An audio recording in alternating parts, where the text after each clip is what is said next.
সুপ্রভাত বন্ধুরা, কেমন আছেন সবাই? ভালো আছেন নিশ্চয়ই, আমিও ভালো আছি। এই শীতের শুরুতে আজকের আপনাদের সাথে একটা নতুন রেসিপি শেয়ার করব। কচু পাতায়, এটা আমার দিদার হাতের রান্না, অনেক পুরনো একটা রেসিপি। চলুন তাহলে কচু পাতাগুলো একটু তুলে নিয়ে এসে ভালো করে ধুয়ে নেবো। একটু দেখে নিতে হবে যেন এই যে কচু পাতা করবেন যেন গলা না ধরে। অনেক কচু পাতা বুনো হয়, সেই রকম কচু পাতা দেখে নেবেন যে কচু পাতা যেন গলা না ধরে। প্রথমে ভালো করে ধুয়ে নিয়ে কচু পাতাটাকে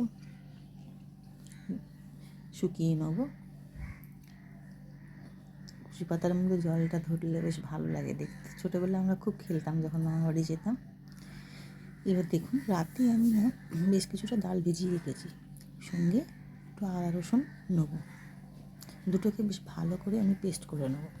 আদা রসুন পেস্ট করে নেবো, আর কিছুটা পেঁয়াজ কেটে নিয়েছি। কিছুটা পেঁয়াজ পেস্ট করবো, কিছুটা পেঁয়াজ গোটা দেবো। চলুন তাহলে পেস্ট করে নিই।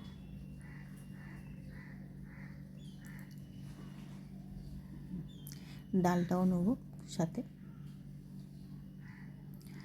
আর দু চারটে যেরকম ঝাল আপনারা খাবেন সেই অনুপাতে ঝালটা নিয়ে নেবেন। এর মেন ব্যাপার হলো কচু পাতার এইটাকে গড়া। কীভাবে গড়বো আমরা? একটু নুন আর লেবু রস নিয়ে ভালো করে কচু পাতাটাকে মাখিয়ে নেব। মাখিয়ে নিয়ে এবারে যে ডালটা বেটে রেখেছি সেটাকে ওর গায়ে ভালো করে একটা প্রলেপ দিয়ে দেবো। দিয়ে বেশ উপর থেকে নিচ পর্যন্ত দেখুন এইভাবে। এরপরে এটাকে আস্তে আস্তে দেখুন রোল বানিয়ে নেব। রোলের আকারে একটা গড়ে নেব। একটু আলতো হাতে করতে হবে, নাহলে পাতলাটা তো খুব কচি, ছিঁড়ে যেতে পারে। দেখুন ঠিক এইভাবে। এবারে এটাকে আপনারা ভাপিয়ে নিতে পারেন।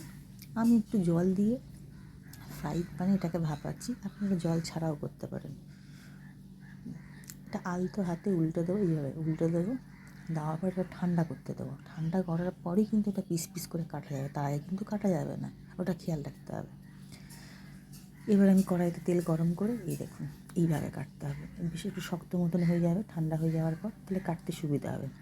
এই দেখুন এইভাবে আমি ডুবো তেলে ভাজবো। এটা চায়ের সাথে, বিকেলে চায়ের সাথে বা গরম ভাতের সাথে খুব ভালো লাগে। এই দেখুন আমার রেডি।